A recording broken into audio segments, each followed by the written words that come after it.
in regards to culture and first greeting people, I guess my first instinct is always like, hey, but if you were to do that to somebody that's like older than you or has like more authority, then they're like, what are you doing? Because you actually just like why and stuff. But if you like why right here, it's for like little kids. If you like come up higher, it has more respect.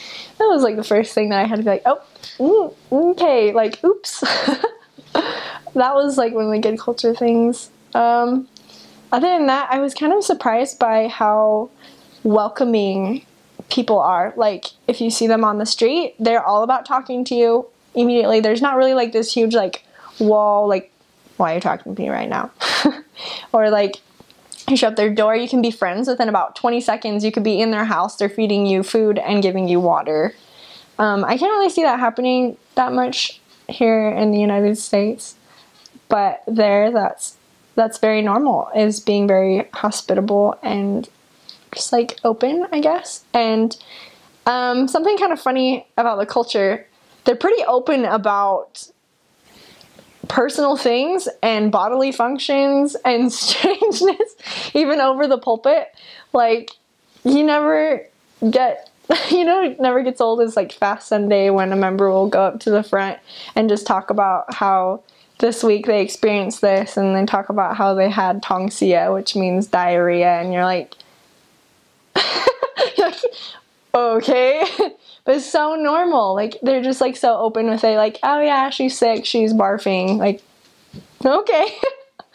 They're just like really open. They love to talk.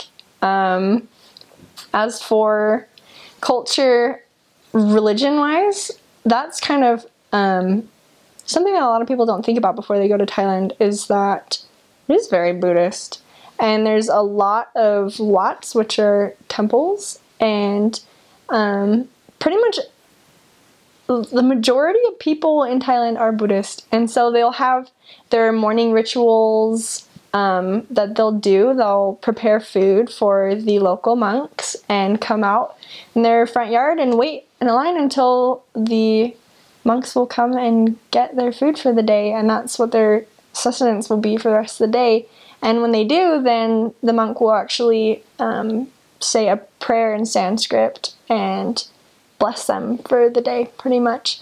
And so that becomes like one of those daily habits. Like we wake up, we pray. Like they wake up and they do a good deed by feeding a monk, right? And so they do that, and they'll go to temples. And what's kind of interesting is that their culture and their religion is so intermixed that sometimes when we were teaching, it was so hard to tell whether or not they could participate in this activity or not, because we're like, is that a cultural activity or is that a religious activity? And sometimes they'd be really interconnected, and it was hard to tell. But there are some holidays like Songkran with like the water fights, or like Loi Gratong, which is like kind of like a big candle that you float on water in November. There's things like that like some things are connected to religion and some aren't, and you just kind of had to ask around with the members like whether or not an investigator could continue doing that thing or could go to this funeral. Funerals, oh my goodness. Okay, let's talk about funerals for a second. Funerals were super confusing because like members would always wonder, well, what happens when my mom dies and I have to continue doing this ceremony for her after she's dead, which was a great way to bring up temples and doing work for the dead.